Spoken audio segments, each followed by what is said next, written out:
Questions now? If not, I'll abide by whatever the I'm thinking people are tired and hungry. I will entertain and talk to anybody for any period of time. How about one question? Sure. Well, so I think that you'll do much better with sign language than free-form gesture, because sign language is constrained in lots of ways that free-form gesture isn't. Right? I mean, you can ask people, did this small parameter change make a significant change in the meaning? You can extract that because the meaning's better understood than the it's more formalized. Right, than the paralinguistic additions that gesture gives you. So that's one.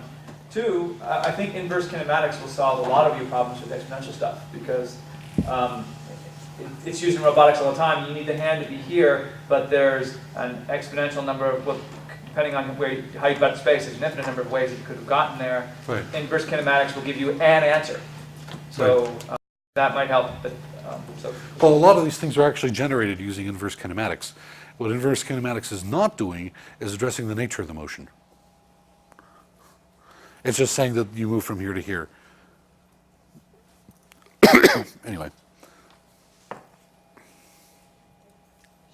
Oh, and one other thing is, I would suggest that you start with like a hamnosis category of hand shapes before trying to solve that. And that problem's really hard. So if you could just have a morphing from to another hand shape. Yeah, hamnosis gives me headaches, but yes, okay.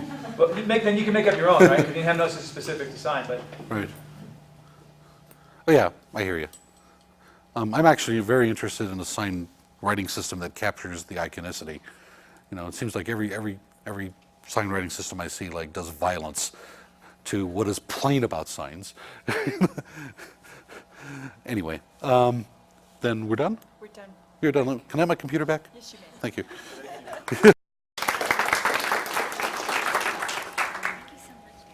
A lot early so that they saw some sunlight to maybe do a little exploring of Albuquerque. But hopefully we'll end up early tomorrow and you can do all of that. Go to Old Town, go buy some Pueblo pottery, or or take the tram up to the Sandia Peak if you have the time. If you have the time tomorrow. But anyhow, I'll get started. I'm going to talk about our approaches for developing visual language for tactical communications, and this is specifically for the TSAT program, Tactical Situation Assessment Technologies, that Lorraine discussed and presented this morning. So I'm going to talk a little bit about philosophy first, about what kind of philosophy, what kind of approach are we taking in the design of a communication system or improving communication systems for the warfighter. So we want to be able to allow them to act without doing. So the human acts and the machine does. You shouldn't have to do the searching. You shouldn't have to do the manipulation of data. You should simply tell the machine what you want to do, what you want to say, and it does it for you. Answer without speaking. The human answers, the machine interprets, and the icons speak. So we want to have interfaces that allow a human to be able to answer some kind of response or query, but without having to go through the process of verbalizing it or having to go through some kind of long discourse to get that. We want to be able to comprehend without contemplating, meaning when we're presented with information, we don't want to have to sit and decode it. We shouldn't be the decoder ring for whatever kind of information is coming across. We want that information to be transparent, easily understood. These are these bliss symbolics things I felt they don't come up very well on the screen, but you have them in front of you. These are very cryptic, and they kind of need to be decoded, and that was the idea. We want function without complexity, and this particularly pertains to interacting with the complex using the simple, meaning the iPhone. You use your finger to interact with a very complex device, meaning that you don't have to learn a very complex language. You don't have to know XML or HTML to create a rich display of information. We want to do this so that it's easy for anybody to do. And this is especially important for the warfighter because they come from all walks of life and all levels of expertise. We want to measure without effect, meaning that when we build a system for augmenting communications, for improving human communications efficiency, we want to be able to measure how effective are they doing that. But we want to do this without impacting them. We want to do this without stopping them from communicating efficiently. We don't want to be like, well, wait, no, you have to wait and use this other tool here, or you've got to go through extra steps because we're taking some measurements. We want to do that in the background, so they don't even know what's going on. And we want to augment without interfering. And I think this is key and the most important. When you use a technology, that technology has come of age when you don't have to think about using it. It simply is something that happens. You put your glasses on, you wear them, you think about it. They do what they do, and they do it very simply and easily. So what is tactical communication, and what are some maybe similarities we might see within humanitarian operations and, say, within medicine, law enforcement, emergency response? They all share some similarities, some urgency, and some need for non-ambiguity. And I think there's some very apt statements made about ambiguity, maybe some cases where it might be needed. And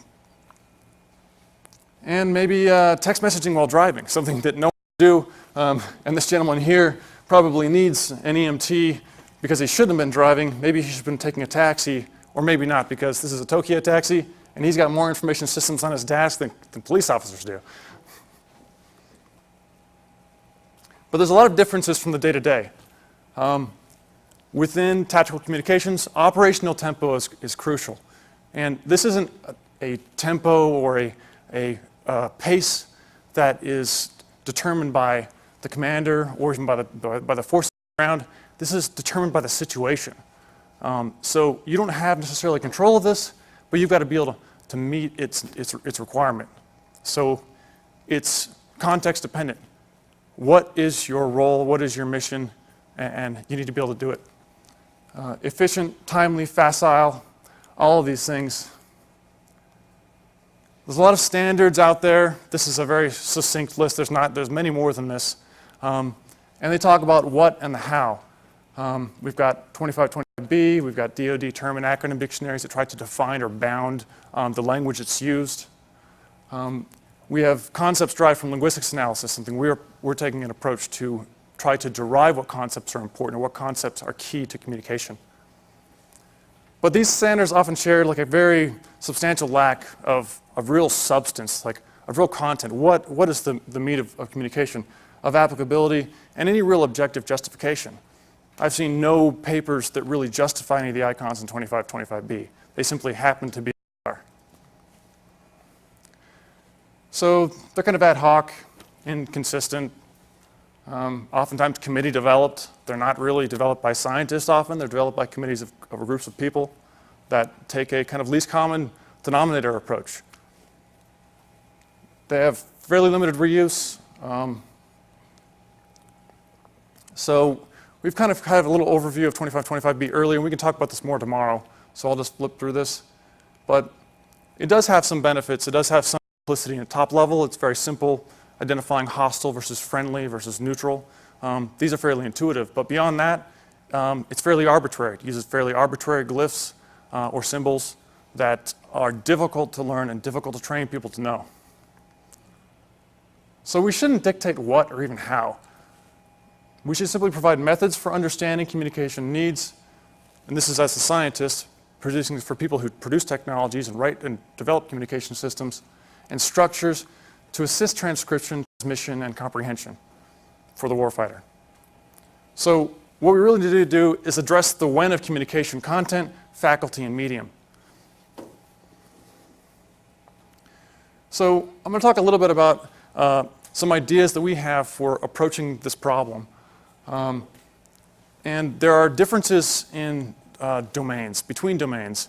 We're building a corpora of chat data, of text data that we can do statistical analysis of, and Emily can speak to that tomorrow. But between domains, you have two kind of fundamental problems that I see. Loss of context, because you have terms that don't exist in the other domain. And this goes for any kind of communication. And ambiguity, in that domains might share share symbology that's not common but simply appears to be the same thing, or common language. So an example taken from the medical field, terms lethargy and irritability, they mean something fairly generic in common English, but in medicine they mean something very, very specific. If someone's lethargic, they're not just deficient alertness, they're not just groggy, right? that means that they are so non-responsive that they require immediate medical attention. So these are very different concepts. They're sort of directed in the same conceptual space, but they mean very different things. And this doesn't show very well either.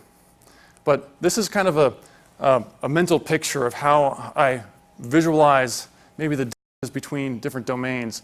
And we've got these like different colored blobs that kind of flow across the screen. And we've got something that might represent like English, and some structure that might represent grammar, and some different places like medicine where it kind of overlaps in some places, but it has a lot of like uses of acronyms and specialized language. It's completely non-grammatical, couldn't be considered standard English.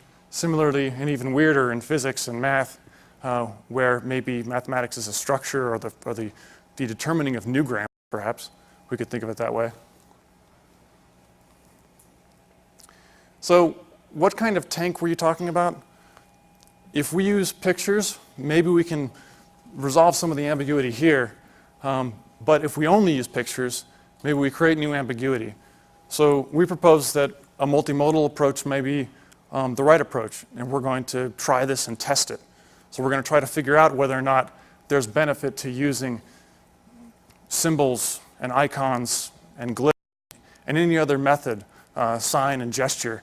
If all these things come together and I can communicate in a rich fashion and in a simple fashion, am I more effective as a communicator? Am I better understood? And what do we mean by augment? So this is a kind of a definition that I came up with. We want to assist in the process of creating, manipulating, perceiving, and comprehending information.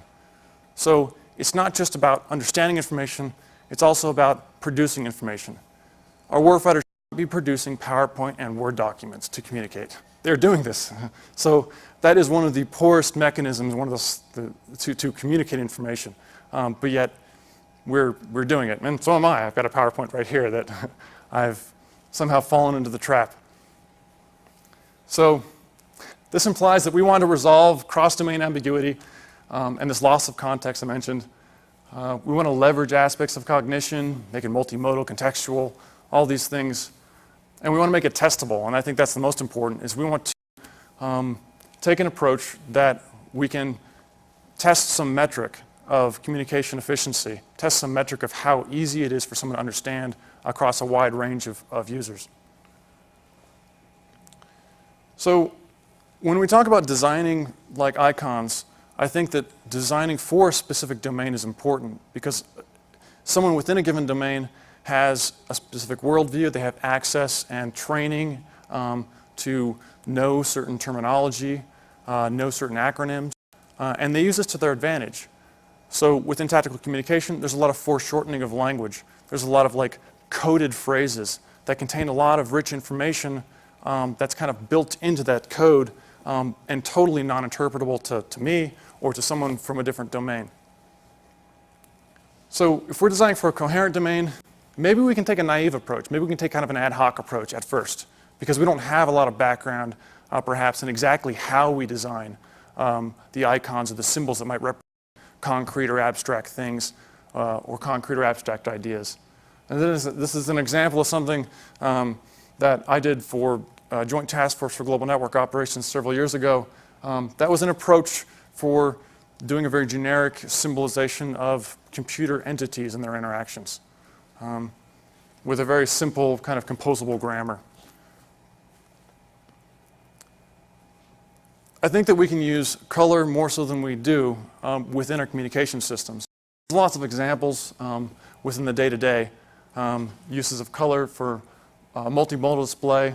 In the case of a stop sign, in context, use of red and green in the context of a certain type of display, like a stoplight, and all kinds of other examples. And I'm not a linguist. I'm not a cognitive scientist. I'm an engineer. So I'm approaching this kind of from an engineering perspective. I'm trying to find tools and techniques that I can apply to solving a problem. But I will be studying all these areas, so I will be approaching these maybe from some less conceptual and more scientific basis. So many of you may be familiar with this concept. It's something I ran across several weeks ago.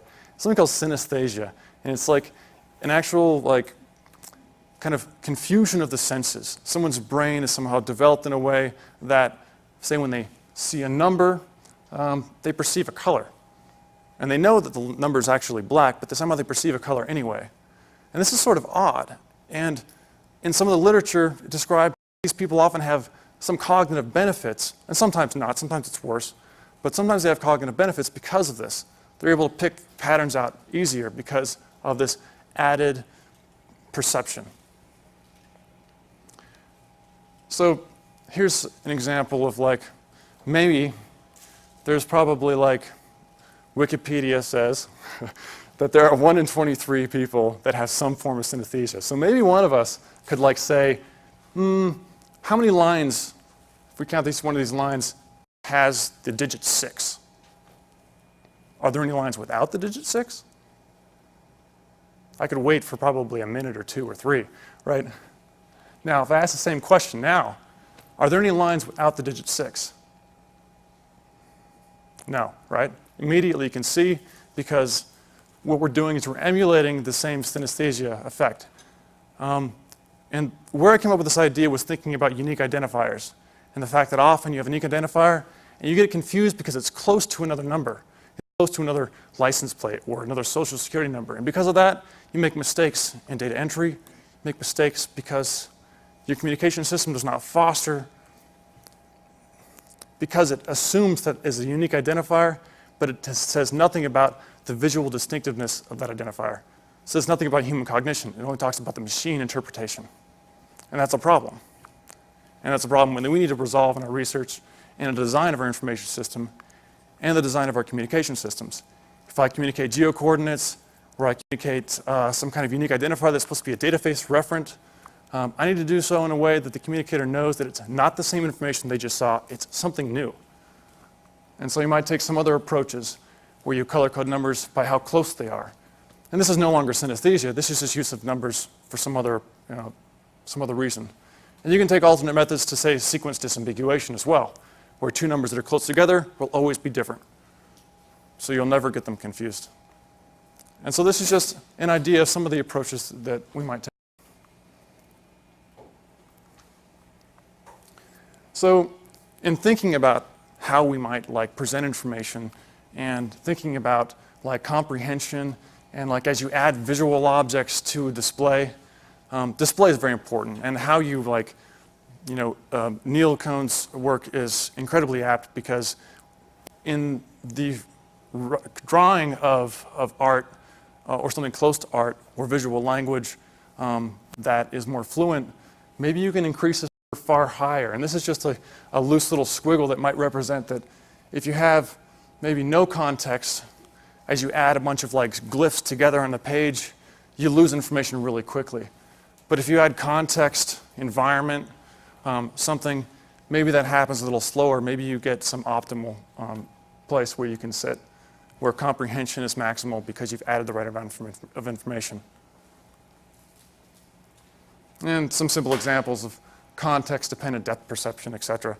And these, this type of thing may be familiar to anyone who has worked with 3D graphics and things like that. So are there like physical limits to human efficiency in interfacing with machine or talking via some communication device? And does that efficiency have anything to do with like how easy it is to comprehend the information? And what does that curve actually look like? And can we produce a graphic from actual data that will talk about efficiency and comprehension? And is there a relationship between comprehension and the amount of cost and time? And are there distributions that talk about given formations or applications, tools that are used for communication? Can we pick a point on this graph or be able to chart or graph the distribution not only of like how the information system is composed, but this is also a mapping also of human cognition. People are all different. We all perceive things different. We use our faculties different. And maybe within this, we see that there are certain places where we might assign different, like, measures of effectiveness. That we have increasing returns, towards some limit. or we have marginal returns, or in the worst case, maybe we corrupt information. We're down here someplace in this cognitive space where we have some limits to human cognition. We have some minimum information required for any kind of comprehension. And in the worst case, is you want to communicate true or false, and so the minimum information will be a 1 or 0. But we're talking about fairly complex systems communicating complex ideas. So here we have increasing returns, marginal or diminishing returns, and the worst case is that you're somehow below this minimum level for any comprehension to occur, in which case you may be providing information and actually corrupting the person's knowledge. And that's maybe a new idea, I don't know. And I don't know if any of this stuff exists in literature because kind of shooting from the hip in the last few months as far as like reading literature, finding out what tools we might apply, and coming up with some kind of visual models to guide me and how we might approach the problem and approach testing.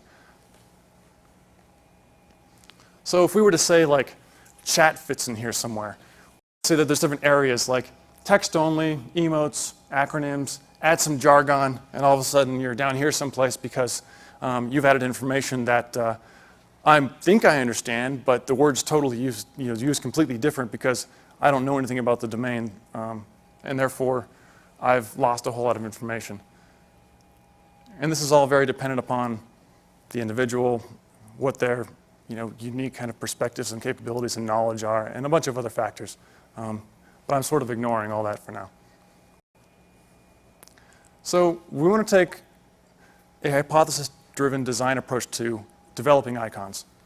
So this means that we're going to draft many hypotheses about specifics, types of icons, or approaches to using color or approaches to using shape.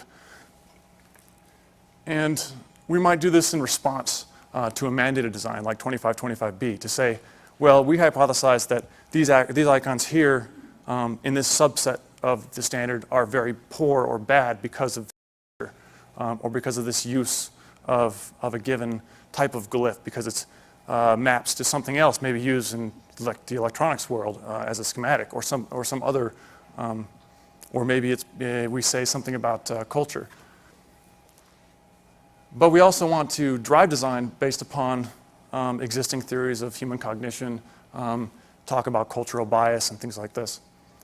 And we want to borrow from the well-known and the understood. So if we know that we're only using a communication system for American soldiers, then maybe the use of trademarks out of the US Trademark Office to communicate visual information would be okay, because if they're familiar to every single soldier, then communicating coffee using a Starbucks logo might be all right. So here's some examples of some things that we might use. These are just like, and there's an unlimited, I guess, semantic to visual language. You can kind of go wherever you like. What's important is that it works. And so what's important for us is that we test what we do. And that, I think, is different than perhaps what may have been done in the formation of some other visual languages. So maybe the check mark is generally understood to mean correctness or acknowledgement. So we say, okay, we're going to test that hypothesis. Is that really how it's understood? And maybe red and green are generally understood to say stop or right or wrong. And so we can use that. Maybe we can use this little cross across the check mark to mean a negation. Maybe we can say that multimodal design is superior to unimodal design in the design of icons specifically. And these are mostly static icons. So we're talking about things that could be used on a map like 2525B, or it could be used just as visual indicators in a text content. And you've got to realize that we are talking about a textual context. In many respects, we could look at many different types of approaches, but the tools that are currently being used, as Lorraine so eloquently put this morning, are textual. There is a long-standing history of the use of text chat. And so that's the world we're approaching. How do we augment text chat? So is multimodal information, meaning color, shape, symbolism, reference to existing and known icons within the culture that you're designing for, are these important?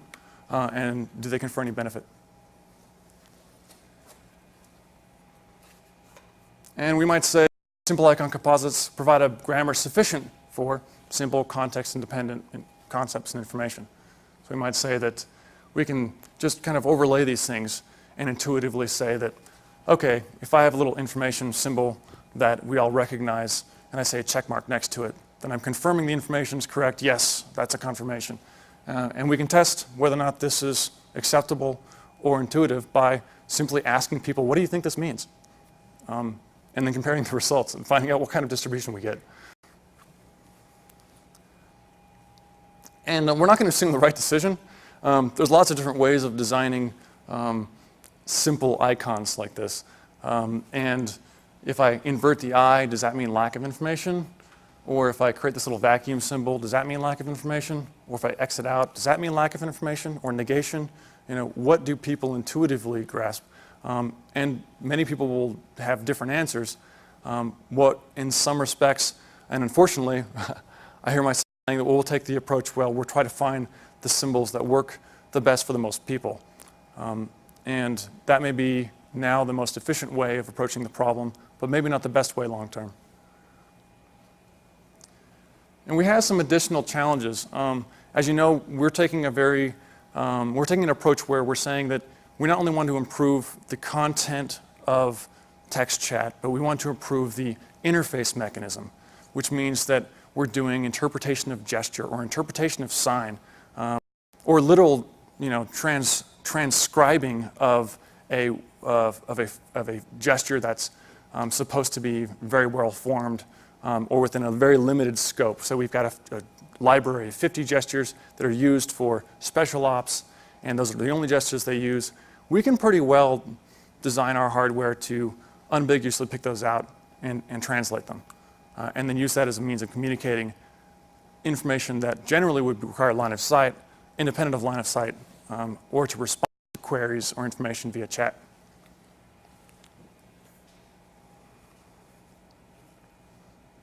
So this is for all at ease, what does that mean to me? Maybe. At ease doesn't mean the same thing to me as it does to the military warfighter. At ease means that they're still at attention. They're simply not in the previous. They're simply less rigid. Yes, less rigid. Exactly. Yeah, it's hard for me to put because I don't understand the concept. This. Yeah, they get in a more comfortable position essentially. Right, but they're still standing, almost completely still, feet at shoulder width.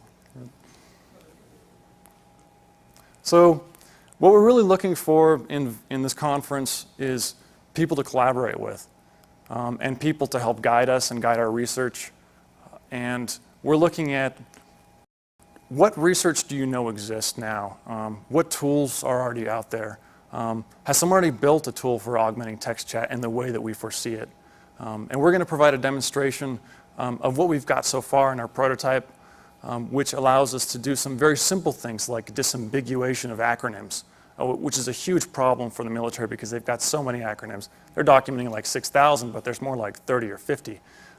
And they're very bad because there's a lot of reuse that's not even known to anybody. So what we're really asking here is share your research with us, point us in the right direction, collaborate with us, and help us out. So, any questions? I think I can take one. Okay. Thank you.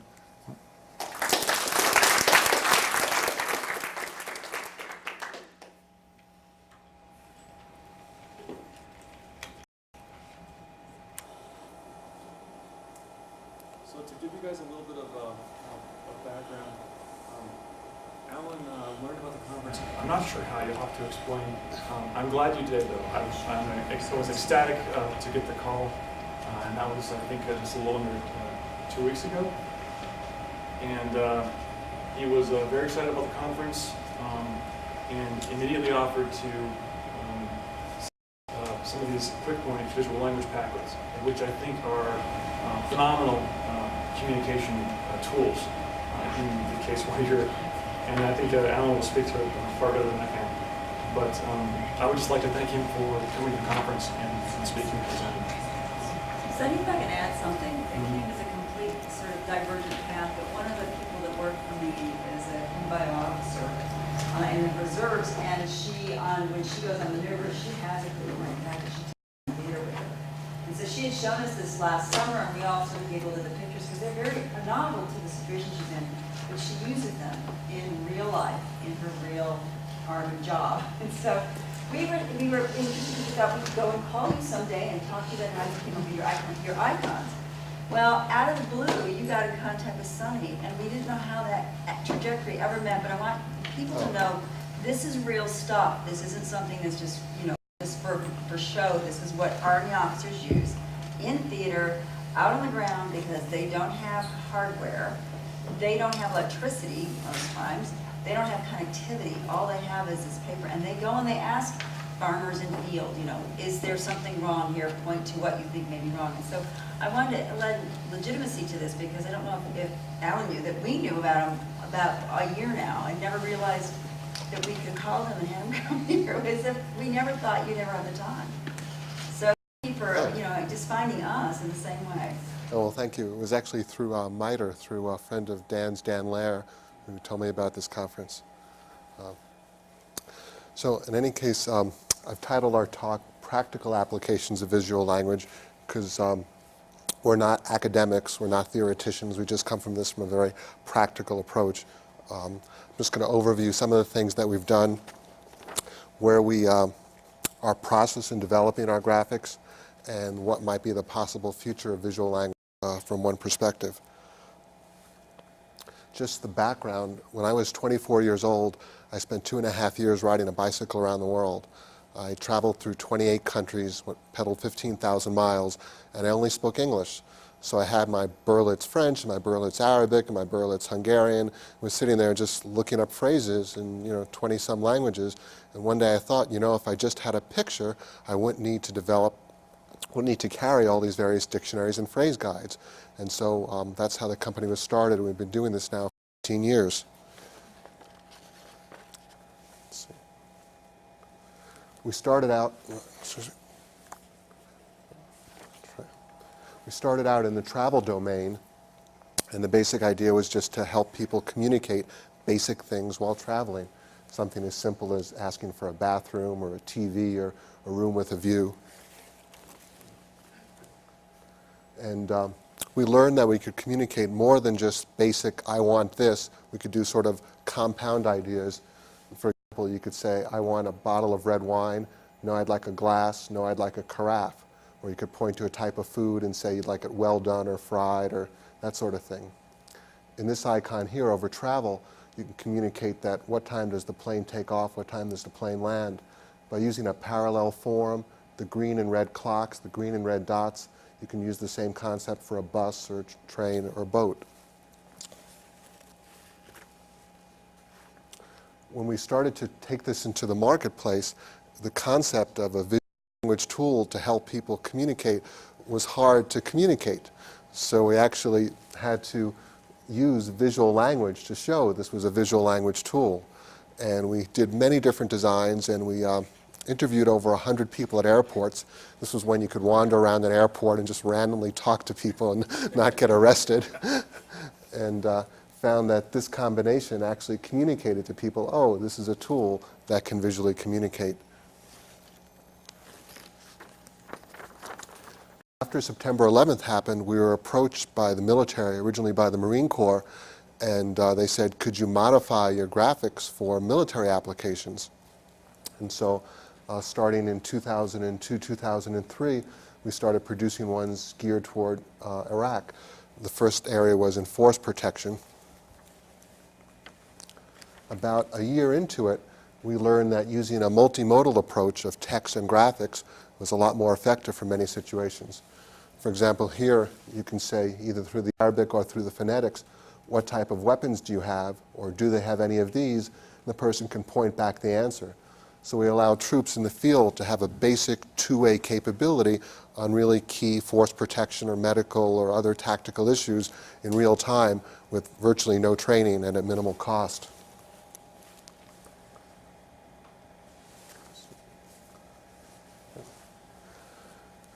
The next area we went after was the medical domain. We became aware that there's millions of Americans who speak little or no English, and when they enter into hospitals or go into ambulances or get any other kind of medical care, language is a major barrier for them getting proper medical care. In this particular example, by using a primary icon of what's in my stomach with the subordinate icons of things that can go into it, you can quickly communicate that a child has swallowed something.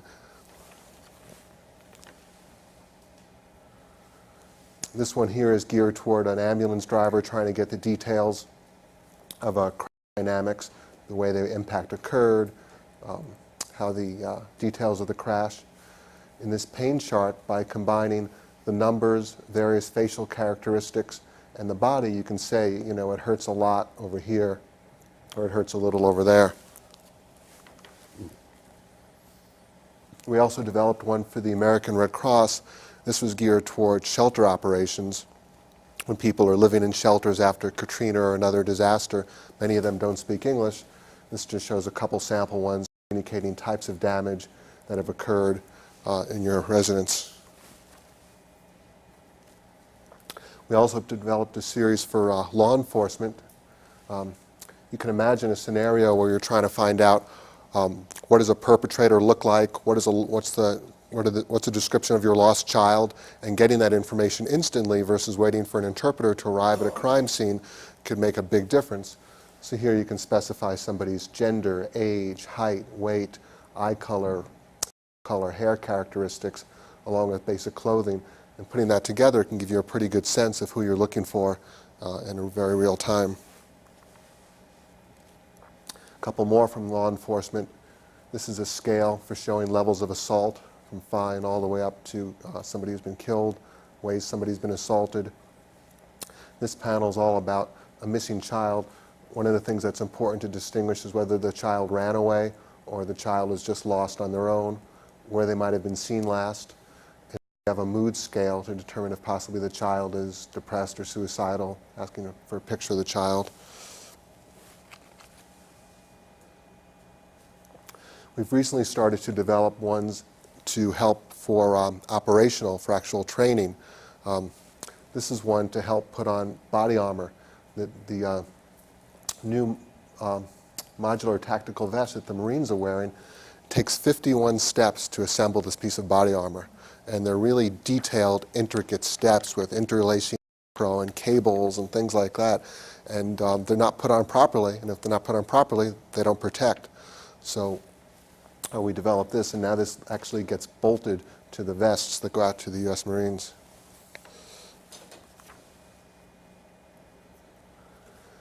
This is just a few photos of the actual products being used in Iraq and Afghanistan. Most are Iraq except for the last one.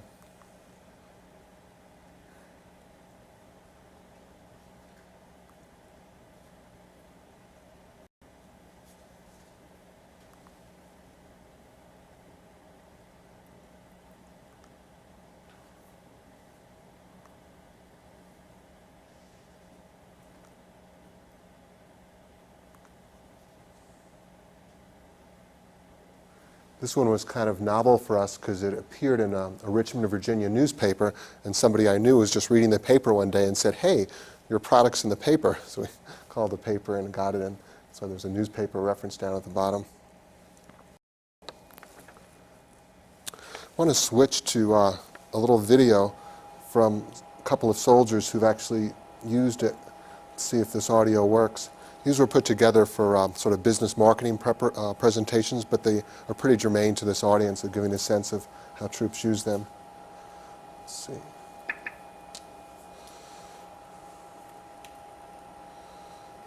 The visual translator was helpful to us during our deployment in Iraq. Here, people were coming to us and telling us that there was a potential ambush that was going to happen at a certain time and place, but we didn't understand what they were saying. So the graphic training aid assisted us in actually communicating from us to them and back to prevent accidents and incidents from happening, and to also allow us to investigate claims by the Iraqi citizens of things that were going on in neighborhoods. And it helped us a lot during our deployment. I think it did save some lives, both soldiers and Iraqi citizens, by allowing us, or allowing the Iraqi citizens to communicate to us potential hazards. Well, if we hadn't had Kwikpoint, we wouldn't have been able to drop all our initial safeties that we take when we go down range. When the locals would report an improvised explosive device, just various models of pictures narrowed it down to as to what we had, so we had a better clue before we approached it. Another time we'd used a Kwikpoint, some locals had shown us the picture in a Kwikpoint pamphlet of a weapons cache in the lake.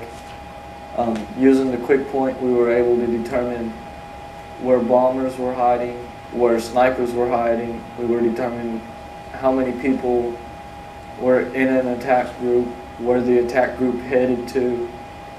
I believe that the Kwikpoint is mission essential because it helped us communicate with the locals, it helped us to save lives, it helped us find weapons caches, identify where IEDs were, it helped us communicate with detainees, and it just made everyday life easier in Iraq. And then I'm going to just show you one more. And this one's from a medical application. If it opens up.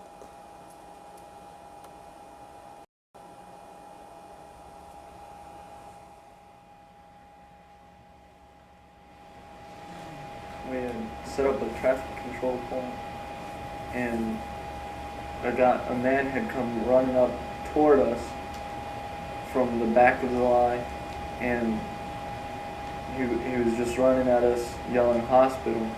We used the Kwikpoint to ask him questions of why he was in the hospital. And using the Kwikpoint, he pointed to a picture of a gas pump and to the picture of a little girl and made the drink symbol to us. And when he had done that, we determined that the little girl had drank gasoline. When we got to the car, we had looked in, and the little girl was laying in the back seat with her head on her mother's lap. Her skin was pale and clammy. Her eyes were glazed over. She wasn't moving. She looked to be 5 or 6 years old. And by the way she looked, we determined that she did drink gasoline. I believe that using the Kwikpoint to find out exactly what had happened saved this little girl's life.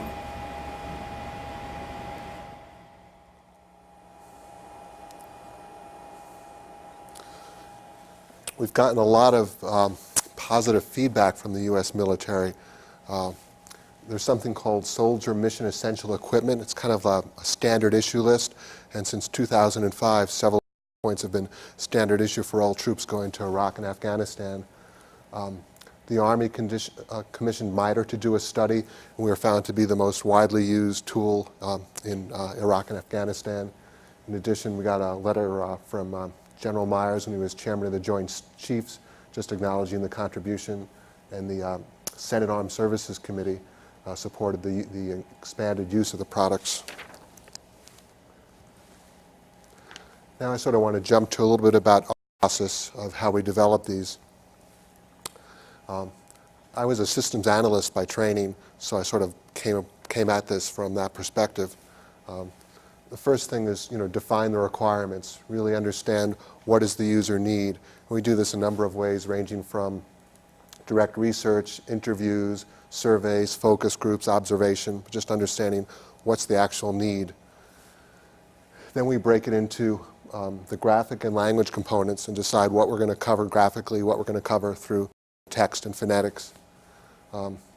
Within our graphic development, we think of it as image comprehension, concept comprehension, and cultural sensitivity. Image comprehension, that if we're drawing a cloud or a smiley face or a piece of fruit, that people get that that's a cloud. And then concept comprehension, if it's symbolic of something, if the cloud is symbolic of sadness, we make sure that the concept is understood. And then cultural sensitivity, the body chart I showed earlier, initially we sent that out to Afghanistan, we got feedback that it was considered pornographic, that it was showing a flesh tone body.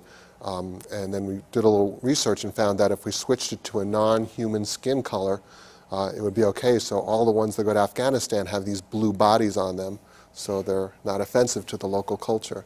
So that kind of thing to just make sure it works within your cultural framework. Then of course it's an iterative process of drawing these things and testing them. Once we get graphics effectively working, we kind of work to the whole product, the prototype development, looking at the design, the graphic hierarchy, using color coding, of course typography, and then optimizing graphic positioning. And that's so that physically when the product folds, logical and interrelated concepts tend to be able to easily either fold next to each other or they're naturally adjacent to each other, so it works within the dialogue. And then of course the ultimate is just take it out to the field and get feedback. Our military products are now in their 4th generation. We've gotten lots of great feedback from troops out there, do this differently, add that, change that.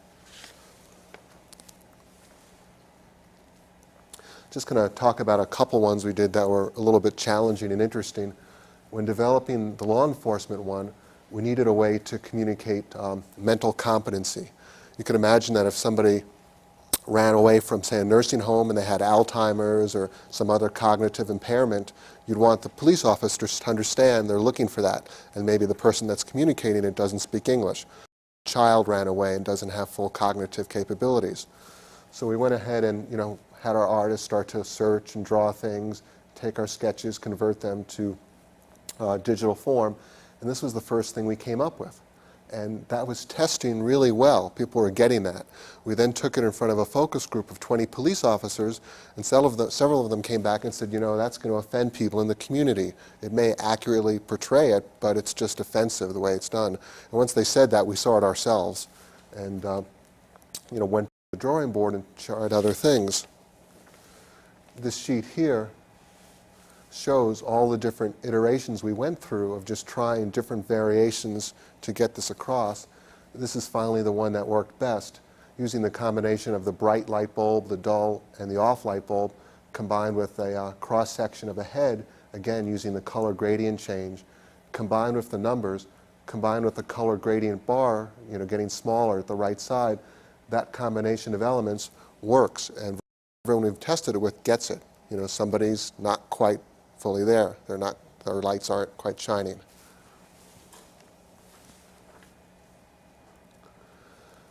Another one that was a little bit challenging was the reward process. The idea here is that if you point out the insurgent and we capture the insurgent, you'll get financial compensation. Or if you help us find a weapons cache and we get the weapons cache, again, you'll get compensation. So just to break out some of the things we looked at, the first thing was, how do you define an insurgent? What does an insurgent look like? Well, originally we thought, just like kind of see on the cover of Newsweek, the masked man with the bullet belts kind of thing. Well, we sent that out to some people in the field, and they told us that police officers in Iraq were now wearing masks, so they weren't recognized. And we were about to send out something that says, point out the policeman, and you'll get money, which was not what we wanted to do. And so we found that a sort of standard, Saddam Hussein mustache kind of man would actually be a lot more effective. Then even something like weapons cache, the different shapes, weapons, configurations, and this particular one just tested really well. People just looked at it, you're looking for a set of weapons, and they got it. Then the location, saying that somebody's at a specific location, again, just different ways we tried that. Even the concept of pointing out and identifying, just different ways, pointing through a wall, pointing to somebody in a circle, pointing to somebody in a cave. And so we kind of, again, hash out each element. We also learned, you'll notice this goes from left to right, 1, 2, 3, and we quickly found out that in Islamic cultures, just like the writing going right to left, their comics also go right to left. So in the samples you have, the 1, 2, 3 goes the other way. So we also looked at things like arrow usage, even currency comprehension. In some of our earlier products, we wondered, would a dollar sign be understood in a culture where they don't have dollar signs? And it turns out that either Warner Brothers or Disney made some cartoons back in the 50s and 60s of Daffy Duck with his eyes bulging out dollar signs. and that those cartoons have been exported all over the world. And so we use the term, visual literacy, and there's a visual literacy to the $ symbol from that cartoon and for other reasons.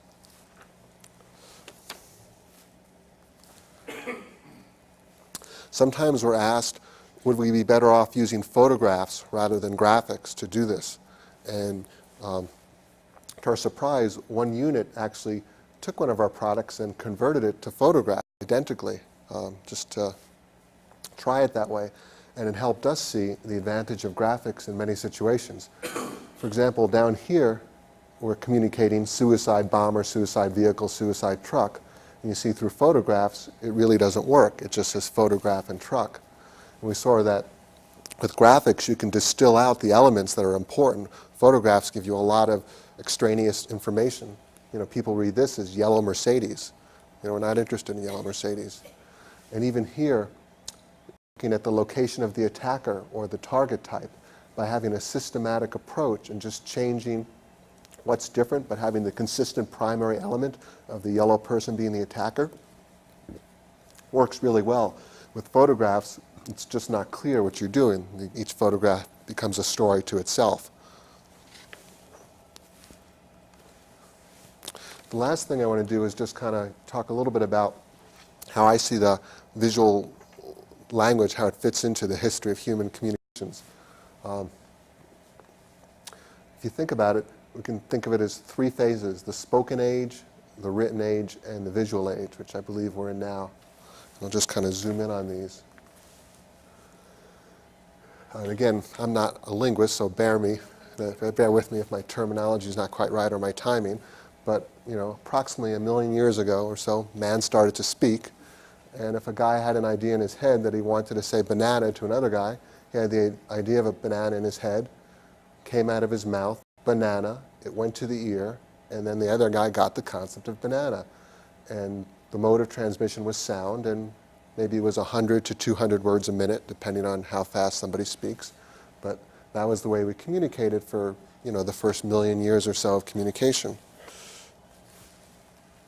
And then, say about 20,000 years ago, some smart, human or Cro-Magnon man or proto-human or whatever came up with the idea of making some etchings on the side of a cave wall and created the first pictorial language. And shortly after that came the written languages. And now, instead of it coming from the mouth to the ear, there was now this ability to take his idea of a banana and use his hand. And with his hand, he was able to either write the word banana or draw the banana, but one way or another it went from the hand, and again, this time, instead of going into the ear, it came into the eye. And the transmission of medium was light, and I'm putting a speed of 1 to 500 words a minute. People read at different speeds, but it's probably a good ballpark range of how fast people can read. What I believe we're going into is a visual age, where the idea will go from the brain directly to a screen, and then from the screen directly to the eye and into the brain, again, medium being light. Dr. Duffy talked earlier about how Toyota is developing this car of the future where you could think your way and that it would drive the car. And there's been a lot of development of devices that take brain output and convert it to various kinds of information processing. And I can't believe it'll be that long before we'll have an ability to directly go from thought to images on a screen and then send them directly to the eye. And in doing that, I think our rate of transmission will radically increase. It seems like our mouth is often a bottleneck for how quickly we can get information out, as is our hands. But if we can go directly to screen, it'll be a higher rate. So with that, I just want to thank you for giving me the chance to share in front of you. And it's really a wonderful opportunity for us to share what we're doing with such a diverse community of people involved in visual language. So I encourage people, if you get a chance to look at our stuff when you either this evening or when you go back to wherever, and if you have any suggestions, feedback, comments, we highly welcome them, because we really want to make these products do the job they're meant to do to help people communicate better in a lot of important situations. Thanks.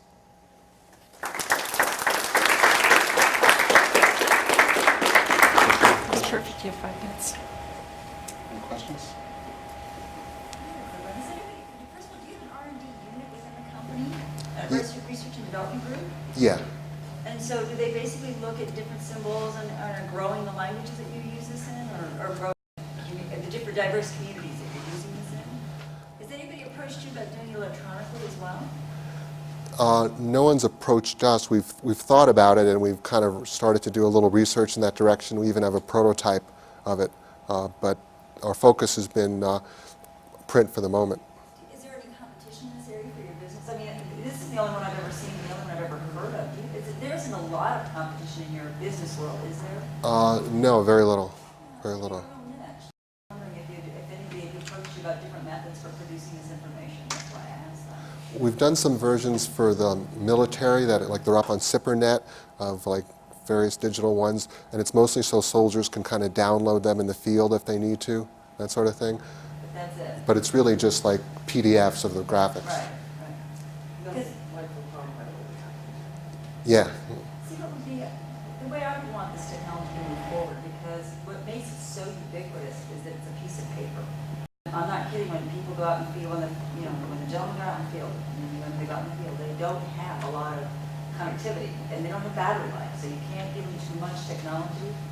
But in the way future development occurs, I thought, if anybody's ever seen the movie Harry Potter, if you've ever seen the way the newspapers are portrayed, they're portrayed as paper with visual images in them. Sure. And it's not going to be that long before, you can give paper technology like this with embedded visuals so that you still have a paper version. Your visuals don't show up. And I thought, that seems like the natural progression for your company in future years. Definitely. Is to build it embedded within a paper product so there's always a fail-safe. But that you can do so much more with, images. Obviously, you can do, video images. There's more complex communication you can put in terms of larger, complex ideas, And sequences. I don't know how this would work. It'd be a research area. But I keep thinking that's the real future for the kind of work that this could go into. So I'm just surprised you haven't been approached a lot before. So that's good to know. I mean, and like I said, I was so surprised at how ubiquitous this was in the military and how they use it to communicate.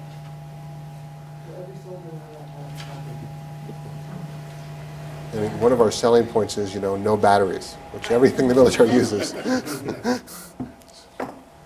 when I moved to Germany, I didn't speak a word of German, and I had to put my apartment together. I think you ought to have a thing for hardware stores.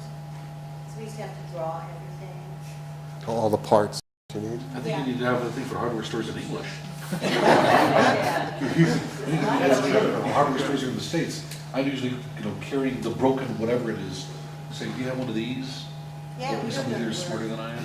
And they don't teach you those words. Even if you did speak the language, you would know those words. We've thought about doing a visual index for Home Depot. It's sort of one of those ideas. Or going to the grocery store in another country where all the food is wrapped up in North Texas and stuff. Really hard.